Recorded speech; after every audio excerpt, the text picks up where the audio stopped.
All right, all right, fine. I'll be a gracious host. How you doing? Little Mermaid is the scariest Disney movie by far, though. Why the hell is Ace Blade in your Kickstarter? Some comics. I'm getting controversial today. We're gonna get controversial today with. My proudest moment is this interview and being able to talk to you two.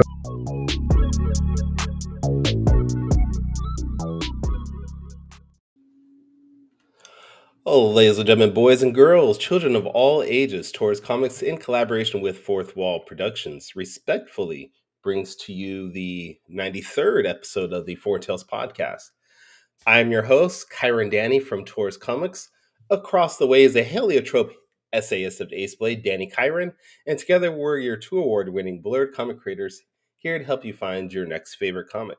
We are live on the Age of Geekdom Network via Facebook, Twitter, Twitch, YouTube, and also TikTok. So if you're listening or watching us live, thank you for your support. But don't forget to like, subscribe, share, review this podcast because all your positive reviews and interactions help us reach a bigger audience. Danny J. Quick, how you doing, man? I'm doing good, Danny Kyron. How are you? Oh, my bad. I'm sorry. Danny Kyron. Oh, I'm Danny Kyron. Danny. Oh, yeah, I'm Danny Kyron. You're Kyron Danny. Okay. Yeah, okay. Danny Kyron, Kyron Danny. We good. We good. We good. Terrible. What's up, man? What's new with you? Nothing much, man. I don't know if I told people this, but we had to shut down our escape room for a little while. We got some things that we're working on for the Did too many people escape? Is that why you had to shut it down? No. So we needed in the escape room I had the Ace Blade mannequin in there, right, with the Ace Blade costume and everything. But we needed the costume for something. I can't say what yet, but we needed the costume, so we had to take Ace Blade out and and so we had to shut down the escape room until we can get him back in there. That's all I can say. Okay, so I'm gonna just throw it out there because I've seen your social media posts and I saw Lady Ace Blade out there, not Ace Blade Junior, Lady Ace Blade. If you actually look at the posts, Yes. So I'm assuming it's related to that. Yeah, it's definitely related to that. But we got some things planned. We got a Kickstarter coming up. So me, I like to do some extra things for Kickstarter. So hopefully it works out. Okay, did you want to just real quickly tell us anything about the Kickstarter? Things that people can look forward to, when it's going to launch. Yes, Ace Blade number 7 is done. This is the first time I've had a book fully completed before we've done a Kickstarter. So we're doing things a little differently this time, but and that's all because of the people on TikTok primarily. Primarily, yes. No. We've been doing okay. So we actually are ahead of the curve this time, and I just think it's gonna be cool. We got some pretty cool stuff, but we're not try to be super outlandish about it. We're gonna launch it and try to get as much support as we can, and then make it work. So I ain't trying to go too deep into the bag of tricks, but we'll see. What about you, man? What you been up to? I've just been drawing. Honestly. Any more TV appearances, anything like that? No new TV appearances. But I will be at a wrestling show in like 2 weeks. Wrestling? Yeah, wrestling. Are you going to be wrestling? I'm not going to be wrestling. I'm going to be vendoring at the show. Okay, but the show is the promotion that I used to wrestle for. Okay, yeah. So if they want me to get back in the ring, I will. It's been like 20 years, but yeah, come on, get in there and slap somebody around, or get slapped around. But I'm all squishy now. I don't like pain. It's just more padding. You can hit. It's a lot of padding. It's too much padding at this point. I need to work out better. I need to work out more is what I need to do. But outside of that, just I've been drawing. I Drive for Server Part 2. For some of you that are on TikTok, you might have seen me do that. I'm going to try to do that live more often. Javon Stokes, morning, sir. Good morning, sir. But yeah, outside of that, just drawing, take care of the family, and reading comics. I've been reading comics. Like I read, not rode. That works too. I read this amazing preview of a comic called Samson just the other day. I read one too. I read Yeah, that same comic. It was quite spectacular. quite spectacular. All right. Well, I mean, I feel like we should introduce our guest today because he's the writer of Samson, the creator of this amazing book, along with other books. You know, Sharkivore, and it's the amazing Ben Lacy that's with us today. How's it going, Ben? Very good. Thanks for having me on, Kevin. Well, we could put out a call, and people said they wanted to join us, and you gave us this premise of this amazing book called Samson. And I was like, I gotta hear what this is about. So, for anybody that doesn't know you, can you give us a brief overview as far as who you are and what you do? Yeah, my name is Ben Lacy. I am an engineer by trade, but a comic creator by desire. I've been in this for 3 or 4 years now. I started with my comic book Shark of War, which the first 6 issues are out now, and the seventh will be on Kickstarter in a month or so. And the first 5 issues I drew myself, but now I've been having other artists do the art for me. And so in addition to Shark of War, I've spun off into a couple of other books, including Samson, which is my first superhero effort. And I'm really excited about it because I think it's both unique and still fits into a traditional superhero comic idea. That's awesome. Now, I did read Samson. I did read Sharkivore, and I read was it Vixens? The other one? Vicious Yep. Vixens. That's But one just thing I noticed though with Vicious Vixen is that Shark of War leaked into that one. So will we see your other books leak into Samson in the future too? Not Samson's kind of in a self-contained the Shark of War universe, which also has the Vicious Vixens and the Cthulhu Man, which is another one of my books, are kind of a more, I don't want to say realistic universe, but more like our own world, where there's not a lot of incredible super beings and things like that. You know, you've got the shark who's a cyborg. You've got some other efforts to make monsters by this woman who's trying to modify human DNA and merge it with different creatures to give them special powers. But otherwise, there's not a lot of super beings in that. Samson's world is a little more like early Marvel. There's not like a zillion super beings like there is in the current Marvel and DC universe, but if you go back to like the early 70s, late 60s, and you have like 3 or 4 superhero teams and maybe a few dozen superheroes at most. That's kind of the world he inhabits, at this point. And when the story starts out, it's in World War II when, the superhero beings are just starting to come into existence. And similar to like, early Marvel, some of it's inspired by government efforts to make their own super soldiers. Captain America obviously was based on a U.S. effort to make a super soldier. Samson is based on a Nazi effort to make a super soldier that fortunately doesn't go completely right for them. Right. So, because they're experimenting on Jewish children in the concentration camps. But it's kind of similar to that in that, when the story's first taken off in World War II, there's hardly any super beings. Later on, when the book picks up later, because it covers a fairly significant period of time, it's a more developed superhero universe. But it's not like current Marvel where it's like overflowing, which I really, one of the things I don't like about the current Marvel and DC universes is they almost have too many super beings in them, and it kind of makes it not, hard to believe the stakes and hard to believe it's unique. No, I get that. And I definitely saw the similarity, especially with Captain America, when I was reading it over. I'm gonna pull up your Kickstarter right now, which is where Samson is at. So it looks like you have like 12 days to go. Yeah, it's pretty tight. That's why I'm glad to be doing these podcasts. Now, definitely amazing artwork on this. Who's the artist on this? I can't remember the name. Jonabas Cranio. That's right. See, that's why I knew And I the couldn't colorist pronounce it is properly. Anton Anton Polkov. Polkovsky. Yeah, he's actually a Yeah. Ukrainian artist who, interestingly enough, I came into contact when Russia first invaded Ukraine because he was on Facebook, asking for work because he needed money due to the Oh, invasion situation. oh And I wow. hired him to do a print of for the Shark of War back then, and then since then I've used him as colorist on various books. Okay. Awesome. That's awesome.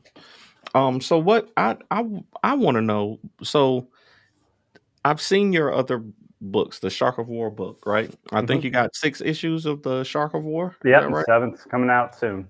Right. What are the challenges? I know for me, we're on the 7th issue of Ace Blade right now, and launching another series would be like a huge like task. We just did, Battle of the Black Rose. That's separate from the things that I've been doing before. So it was Mhm. harder for me to promote those things. Is it harder to shift into, a new property or into introduce a new property when you've been, especially Yeah, when it's something so different, it's something so different than what you were doing before. I think it's hard in terms of the audience I've built. Mhm. The Vicious Vixens and the last issue of Shark of War were about twice as far ahead on Kickstarter at the same time point as this book is. So a lot of my audience is expecting a certain kind of book for me, that kind Right. of sci-fi, a little over the top. Whereas this is more of a serious, grounded, superhero story, kind of in that Ed Brubaker kind of Captain America tradition. So I'm not sure all my readers are as interested in that. So that's why you have to go further afield. But it's been a passion project of mine for wanting to do it for a number of years. And when I had my last couple of issues, I thought, maybe I have enough people that I can actually get this made and see how it goes. And so it's been a little tough, but I'm still hopeful that it'll get there. Yeah, I think it's at least worth it. I mean, we we get kind of pigeonholed. I mean, especially as indie creators, we don't necessarily get the opportunity to write and make a lot of different types of things. So I think it's good to kind of stretch out into other genres, especially if you have a passion to do those other things. Um, so yeah, I love it, but I do know it's difficult to, when you've been building an audience, you've been building a audience around one thing. You've been building this fandom around something like the Shark of War, where there's a shark with these.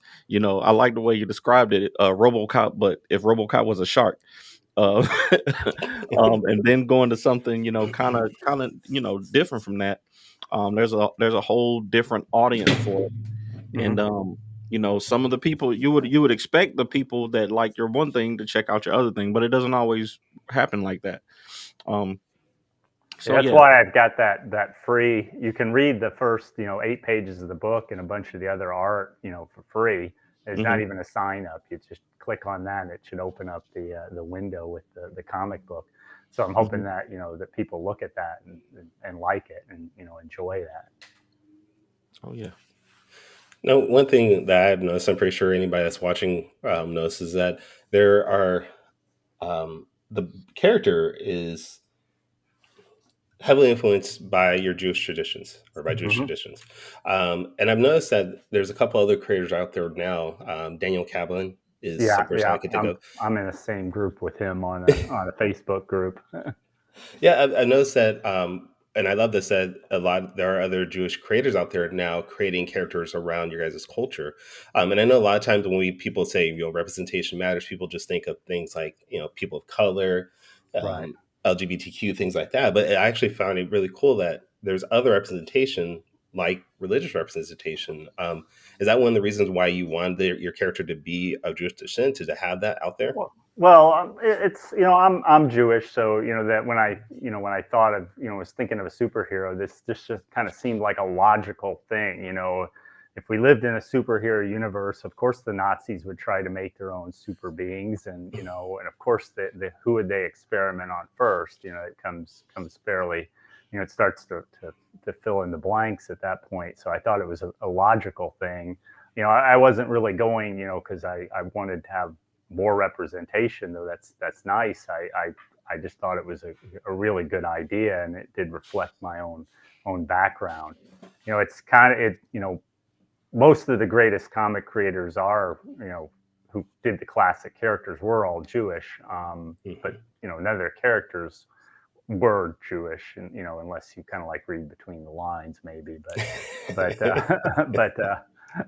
but even the ones that they now say are Jewish, like the Thing or Kitty Pryde, it's not really relevant to who they are. The Thing would still be the Thing, whether he was Jewish or Christian, because it's not, they've kind of worked in some good stories with it, but it's not integral to his being. Whereas Samson exists because he's a Jew and he had this stuff done to him because of the Holocaust. Yeah, I think that's great. I think when I actually went to Auschwitz when I was with the military, Wow. I was out there See for how he just casually throws that out there. Oh, I was out there. no, I mean, we were there on got in that veteran. we were running a I was a combat medic, but one summer we were out there running a clinic, and just during the weekends we got to go out and things, and one of our captains was like, oh, we should all go out to they had this whole thing set up, and I think I was so young at the time that I didn't put two and two together until we got there, and I was like, oh my god, this is it was just a one of those things that absolutely impacts you if you look into it and you start to read about it, and you meet people who are descendants and things like that. So I think that it's very important to tell these stories and to and even infuse them into to our comic books and the fiction that we write. Even the real life things should absolutely influence the things that we create. So props to you for that. Yeah, it was interesting that when I posted on Facebook some of the cover pictures, one of the people on Facebook suddenly shared these pictures of his great uncle at the concentration camp Bergen-Belsen. His great uncle was part of a British regiment, and they liberated the Bergen-Belsen concentration camp. And he saw my thing, and he started sharing pictures of his great uncle, in the concentration camp, when they liberated it. So that was really cool that somebody saw my stuff and was thought enough to share that with me, and I was really excited to see that. Nice. All right. Now I do want to talk about not just Samson, because I want everybody to support that as much as possible. But you also have other books. We also have other great books. And I was reading over Shark of War last night, and I was noticing when I got to, I think it was issue 6, like you were mentioning earlier, you were doing the artwork up to that one. Right. What was the reason for the change? Like, a couple of reasons. First off, my art ability is based purely around my ability to manipulate a computer. It's all I'm not doing a lot of I'm doing some hand drawing, but it's mostly using a lot of computerized models, then post processing them, and then doing some line work and adjusting the look to make it look more comic booky. But it's still very much going to be limited. And I thought for Shark of War, it works pretty well because it does a nice job, with sharks. But once you get into people, like a lot of the digital comic books you see that use 3D models, they look very, they look robotic rather than it looks good for video games, I guess, but it looks less good in a static comic book. And so I wanted to, upgrade my art. I wanted to have it look better. And of course, the other thing is, I was spending like 2 hours a night or more, plus doing my day job, just trying to get, the comic book drawn. And it was taking, I don't know how people do a comic book a month, but it was taking like four months for me to get the comic book ready. not even doing anything else. So Yeah. so I knew if I wanted to, keep going, I wanted to have other people do the art. And by this point, I'd met a bunch of people in the different communities and stuff. So I knew where to go to look for artists, which was, something I didn't know anything about before when I decided to do it myself. So I started hiring artists to do the book. So for Shark of War 6 and now 7, they're hand drawn art, well, digitally hand drawn artwork. Same for Cthulhu Man and of course the Vicious Vixens, also all hand drawn. And with the Vicious Vixens, I think it would look terrible if I tried to do it. It wouldn't look terrible, but it would just look, okay. Whereas, the artist for Vicious Vixens, I think he did a really good job. The women in a comic book like that have to look pretty. It's kind of a requirement, but and cool and tough and all that. And I thought he really did a good job with that. So from now on, for the most part, I'm having other people do the art. I'm still doing a Shark of War. For Shark of War, I'll probably always still do a cover. I always do some kind of Jaws tribute cover. You can kind of see one in the background here. Let me see. I'm trying to point. Yeah, I always do something with the Jaws tribute for either the Jaws poster, or some flip on the Jaws poster, or here's the sharks, the one being attacked by a horde of piranha, or for Jaws 2 or Jaws 3D. So I'll probably do something like that for every Shark of War book, just to keep my hand in. And because some people like the Jaws covers too, I always usually get backers that get them, or even get the whole set. So it kind of keeps a nice running theme for the book. Is it safe to say that Jaws is one of your favorite movies? No, I like Jaws, but I wouldn't call it one of my favorite movies. I actually, if I was going to say my favorite, one of my favorite movies is probably more RoboCop. I always use that comparison that Jaws meets RoboCop, like you mentioned at the beginning, and I really loved RoboCop, and I like Jaws. And part of the inspiration for the Shark of War was the Meg came out. I don't know if the Meg 2 just came out, so I'm sure you know the Meg. And I was like, wow, it's doing really well, but at the end of the day, it's just another shark eating people movie, but it's a bigger shark. And I was like, can we do something different here? So what if the shark? Yeah, what if the shark were the hero of the story? So that's kind of where I went from there. Nice. Oh, I thought that I don't know why I wanted to think that you had put the first one out before the first Meg came out. I was going to ask you if it was if one was inspired by the other, but yeah, I guess it was after the Meg. Originally, I thought of it as a short story, and that my original idea was a shark with a jetpack flying around. But then I started thinking about it, and I thought, this would make a good comic book. And I'd always wanted to do a comic book, so I was like, let me go from there. And then I saw these digital art tools, and I started thinking, oh, I could probably make this myself. So that's where I kind of wound up doing it myself for that first 5 actually.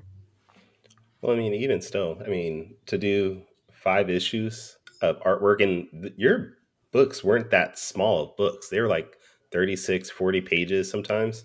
So that's a lot of artwork, even for you to use 3D models on. That's like I said, it was just really taking up every second just doing the artwork. And so, for artists who are doing that, trying to crank out a book a month, I really don't know how they manage it. But, we do what we can. Jack Kirby did multiple books a month somehow. Yeah, that's crazy. But I guess also, a lot of them have first they do, not usually on the books I'm doing, I have the same guy do the pencils and the inks and maybe the colors. But, I guess a lot of times they have John Westhoff. John is right. Art is hard. Absolutely. They usually have they have the penciler and then the inker and then the colorist, and sometimes they have a flatter too for helping the color. So they have a whole team. I'm kind of limited in my budget for that, unfortunately. All right. John ought to know about that too. We're gonna have to have John on one of these days to talk about books that he's working on, things like that. Well, he's always got 2 or 3 coming out at a time on Kickstarter. So that's a full-time job in itself. Just the the promotion and marketing of a Kickstarter in itself is tough. Oh yeah. What's your favorite and worst? What's your what's the best and worst John is part not the of worst. John is not the worst. Let's not put that out there. what's the best and worst part about like the crowdfunding and selling of a comic book? The worst part of the crowdfunding is the actual trying to get the backers. Getting, you're sitting there on pins and needles. Will my book fund? There's some of the people, who are like, the Lady Death guy. He puts his book up there and it's funded in 10 seconds. And then the only question is he going to make $300,000 or is he going to make $500,000? If I had that problem, maybe I'd enjoy it more. But you just got to make comics for the last like 35 years and you'll be good. Yeah, I'd probably do that. Probably helps. Or if I were Keanu Reeves or somebody like that, I could, I could jump on in. But yeah, it's so the worst part is, the sitting around for the month trying to raise backers, and it doesn't happen. There's a lot of stuff on the setup of the Kickstarter. I can't say I enjoy. It's, setting up all the rewards, setting up all the items, and Kickstarter seems to have made it harder lately because they want you to have an image for every item, and so it's like they're making your workload harder. When I'm like, couldn't we make it so I could replicate my last campaign to this campaign, so I could, because Shark of War 7 isn't going to have that many different reward items from Shark of War 6. So if I could just pull over Shark of War 6, I'd start from there. It would really save me a ton of time, guys. And I'm not the only one who's complained about that. I know that, and it doesn't seem to do any good. So those are the hard parts. The fun part is obviously the creating the story, coming up with the idea, writing it, working with the artists and seeing what they do, and iterating back and forth. And sometimes my vision of what I've written doesn't match what they wind up drawing. There was one page, on Cthulhu Man where there was supposed to be a woman attacked by a bunch of thugs, and the way the artist read it, he thought that the thugs were mutated shark men, and so instead of having thugs attacking, he drew up these shark men attacking her, and I was like, they're supposed to be human thugs, but I like the shark men so much. Put him in the background scene where we see one of these shark men running by, and because I thought it was such a cool little image. So it's kind of interesting to see how my words don't always match what I'm thinking when somebody else reads them. Now, what can we expect in the future from Biting Comics? Samson, Shark of War, Vicious Vixen. What can we expect from you? There's going to be a Shark of War 7 coming out in November. I'm hoping Vicious Vixens to start writing that soon and have the art maybe launch it in early next year. Then it's Shark of War will probably go. My vision of it is 12 to 15 issues for 3 complete story arcs. And that would kind of complete the first story, and then I'll decide, the overall story of his journey, and then I'll decide whether to do more. But in Vicious Vixens probably could also be continuing for some more issues. Samson, obviously, if it funds, I've got visions for at least 5 or 6 issues of it. No, not if. When it funds. When it funds. Not if. When it funds. And then the Cthulhu Man, I kind of did it as a one-off. It has a sequel potential that I may consider doing at some point. He's more of a villain than the other characters. So there's some, and it's more of a horror comic book. So I'd have to see whether I want to do it again, or whether I'll just have him pop up in some other book as the villain. Okay. I love it. No, thank you. I'm definitely glad we ran into these. I hadn't seen these books until we got the news that you were going to be on, and I was like, oh man, these are some good looking books, especially this preview of Samson that you sent to us. It's definitely a story that I want to follow, and that just your descriptions of these books is so good that the last question I got for you before we get to quick takes. What is your process for like the pitch of these books? Is that what you come up with before the story, or are you just like working at it and cutting it down to 2 or 3 sentences? That's one of the things that I know a lot of creators struggle with, me included, is how to describe your books to people. I see, like for Sharkivore, you it says it's Jaws if the shark were the hero, it's RoboCop if the cop were a shark. He's an escaped U.S. military experiment who's enforcing the law as he sees fit. The first 6 issues are out, and the seventh will be coming later this year. Read the first issue free at BidenComics.com. That's like all you need to know. And Yeah, then you see a cover, and like I saw a cover that you did where it's the shark, and then I think it was the whale. It had to be issue 6 or 7, where it was the whale with the shark with the cannons on the side, and there's this huge whale coming towards him. I was like, that's all I need to know to buy the book. So what's your process for pitching these books and getting it down so succinct to describe it to people? well, I when I was starting to learn about how to do Kickstarter, one of the things, that all comes later. I always do the story first, and then to answer the first part of your question, and then I had it ground into my head when I was, I'm part of a couple of different comic book groups on Facebook that talk about how to do Kickstarter. And one of the things they grind into you is, you've got that short little opening, and you have to have a catchy blurb, kind of elevator pitch to pitch your book. And so for Shark of War, there's always that saying that you can describe something using 2 movies. So that's kind of where the idea there came from. I was like, oh, Jaws and RoboCop, that ought to make it very clear for everybody. Samson was a little harder because I'm thinking it's the Nazis, and they're creating a super soldier, and it goes wrong for them. So that's kind of instead they create their greatest enemy. So I'm trying to capsulate it in like one sharp sentence, where it's not as easy with Samson to just compare it to 2 movies. I have to kind of compare it to something that people know about, and people know about super soldiers, and they know about Nazis. So. I love it. Oh, thank you. All right. I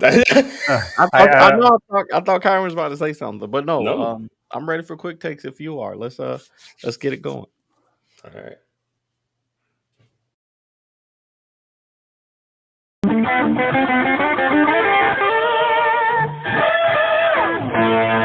Quick takes. I did not know there'd be a quiz showdown here. There's always a quiz. There's always a quiz. No, so if you haven't seen the show before, Quick Takes is a rapid fire Q&A session where I have scoured the internet. I have stalked your social medias, and I just have 5 questions to ask you for our viewers to get to know you a little bit better. All right. Sure. So you'll have 45 seconds to answer each question off the top of your head, and here we go. All right, first question is homage covers. I see that you do it like we talked about earlier. You have a lot of Jaws covers, and I saw that you did like the X-Men, the X-Men #1 homage covers and things like that. In your experience, what is the benefit of doing something like that, and what might be some of the cons to doing it?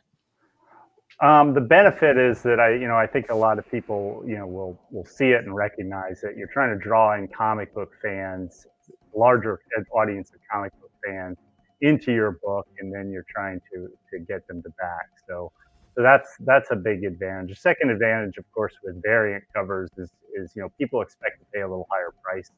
So you're trying to make your funding, having a couple extra covers that are more expensive for backers that are willing to back at a higher level is really important. The disadvantage, of course, you have to pay for the art. That X-Men cover, with 4 covers over 2 different comic books. So that's pretty good add-on on art. That was a quick 45 seconds. It is. It always is quicker than I think it is. Okay, so question number 2. like I said earlier, I saw the cover of the one of the covers that you did where it was the Whale of War, and I was like, that was instantly instantly something that I knew I would want to check out. So sharks versus whales. Which one are you going for, and why? Well, obviously, in this book, it's going to be sharks. In the real world, it's probably the other way around. Is that the orcas kill sharks, and there's a scene in Shark of War 6 where Nasher realizes an orca's after him, and he at first is terrified because he has an instinctual fear of whales and views them as shark murderers, and so he's ready to run. And the artificial intelligence that works with him reminds him, yeah, you're not an ordinary shark. Of course, then it turns out the whales aren't ordinary either, but he still has an advantage because he's a smart shark, whereas the whales are being remote controlled by his nemesis, Dr. Douglas. Oh, I love it. Okay. Well, it does kind of make the sharks an underdog, even though they got bazookas and weapons. It's all good. All right, question number 3.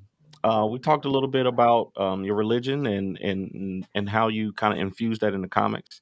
What are some of the pros and cons of doing that too? I can, especially today in today's social landscape, there's whole groups of people who would say, putting your religion in comics is woke and all this other stuff. But like I said, I think that it's a good thing to remind people of the real history and things like that. So, tell me about the pros and cons of putting religion in comics. I think that in the story, when the story requires it, or when it's natural to do, I think it works very well. I know there's a lot of stuff about woke, and I think a lot of that's around changing things that were original and now they're being changed in ways some people don't like. This obviously isn't like that at all. This is the story and the character. So the disadvantage, of course, is there's a lot of controversy around Israel right now. So when people see the Star of David, they may be thinking things about the politics going on in Israel that may turn them off to the book, even though that doesn't really play into the book at all. So you're potentially limiting your audience. I love it. I love it. Okay, so this is a question that I ask a lot of creators. This number 4. I had to change it up recently because we were getting too many of the wrong answer. So I want to know if you had the option to have one person to cosplay your characters, or to have 1,000 people of various talents, do fan art of your character. Which one would you go with and why? Oh, I'd rather have 1,000 fan arts. The reality is that first off, fan art is something I could go share. If I had 1,000 people drawing Shark of War, that's a lot of stuff to share out, and it also means there's 1,000 people who might want to back my book, which is a lot of people to back your book. So I would definitely rather have 1,000 people do fan art. I mean, I'd rather sell 1,000 copies of my comic at $5 than 5 copies at $1,000 or something like that, because I want more people to see it. So I definitely choose the 1,000. It'd be cool to see a cosplayer do one of my characters, especially if someone famous. That would obviously have some nice stuff to it. But just so you know, I'm gonna dress up as Shark of War for Halloween. That'll be a good one. That'll be a good one. At cons, I have my shark hat, with that has a shark head coming through it. Oh, nice. They do have those like inflatable shark costumes. All you got to do is strap some guns to the side, and you got your cosplay right there. That's a couple of people suggested that, and I was like, I'm at a con though, and I'm trying to sell books and work, and having that kind of stuff strapped to me. There was one con where a young woman came up as a cosplayer. She was like in this inflatable shark. It had like a fan on the side. I can't see a fan on the side to pump up the air pump it up, and it was this inflatable shark. It was really cool. I was like, I should have you walk it back and forth in front of my booth for this, so you can help me bring in customers. And then have that Baby Shark theme song playing in the background. Oh God, no. It's catchy. People do that, and I kind of get a little. I try not to get too annoyed, but I get annoyed. Yeah, that thing was crazy for a while. All right. Question number 5. So I do another show called Top 5 Live, where we do a weekly top 5 list. And on this show, I like to have our 5th question be a top 5 list for our guests. So I saw a post that you did about I don't know if it was your partner who buys bulk toilet tissue, and during the pandemic, you were saying you didn't think that you would ever run out, and and I want to know, what are your top 5 what are the top 5 supplies that you should buy to survive a pandemic? Oh, jeez. Well, the TP is obviously important, but I don't know if it was important because it needed to be done, or just because everybody decided they had to have TP and they went and Right. run on it. It was ridiculous. Yeah, obviously, toilet paper, coffee, because I drink coffee. Alcohol, I'm kind of a bourbon drinker, so Okay. some bourbon. Let's see. I guess some canned goods, because canned goods will keep forever. And then, if I was really stuck in a place where all the power went out, I guess I'd want some dried beef or something like that, or one of those REs or something like that to keep me going. Yeah, absolutely. That's a good list. That's a solid list. Yeah, I love it. Oh. All right, Kyron. Wait, did we lose Ben? Maybe I can He's hear frozen, him, but I can hear him. Yeah, I'm like it's like my camera locked up. Okay, yeah, Oh, no, we can still hear you. I'm in frozen mode. All right. So I get to use my phone for my webcam, probably. That's all right. That's all right. All right. Well, that was Danny's quick takes. This week, quick takes are provided by. I have no Frozen clue. cameras. Frozen cameras and Stanley bobbleheads. No. We're doing frozen cameras. Okay. All right. Brad says he needs to go back and make sure he's up on all the issues of Shark of War. There's 6, right? Yes. Yeah. All right. So Brad, if you don't have 6, go back and go get them. I have a feeling you should be able to get them through the Kickstarter. Yeah, they're all as add-ons to Samson, or every issue is an add-on in Samson, so you can always get it there. So check out the Kickstarter link there, Brad. Get Samson, get Vicious Vixens, get Cthulhu Man, get all the Shark of War. Help support Brad. Help support Ben. Paige is in the chat. What's going on? But this has been fun, Ben. We want to make sure that everybody checks you out. Besides your Kickstarter, we check out your work, sir. Where can people find your website, find your other books, and follow you on social media? Yeah, I'm at bitingcomics.com is where you can sign up and get 2 free issues of Shark of War, the first 2 issues on my website. The Kickstarter, of course, is in the link there. I'm BLacy1 on Twitter, BenLacy1 on Instagram, and on Facebook, I am Shark Comics. Oh, all right. Awesome. Yeah. All right. Shark of War, I think. Sorry. Facebook.com/Shark of War. All right. And Danny, where can people check you out? Oh, yeah. If you want to find me, the best place to go is our website, fourthwallpros.com. Also, if you want to find me on social media, it's at the Ace Blade on all social media platforms. Kyron, where can people find you? People can find me at tauruscomics.com. Check out all my books there. You can find me on TikTok, Twitter, Instagram, Blue Sky, Threads at Taurus Comics, and on Facebook at Taurus Comics. But let's see, who do we have next week? Faye, good morning. Hi, glad to have you in the chat there, ma'am. Join us next week. I think it's Fee. Is it Fee? You're right, because the feed with Fee. I don't know what's going on with me this morning. Get your life together, Kyron. I'm sorry, Fee. Good morning. That's my bad. I'm a failure. But join us next week where we're going to have artist Jay Hero with us talking about his work on independent scene and with DC Comics and others. And apparently he has a book cover variant for someone that's on the show. So we're going to talk about that. Thank you, Fia. I appreciate it. But until next time, everybody, sayonara, goodbye, and everyone, please take care of yourselves. Thank you.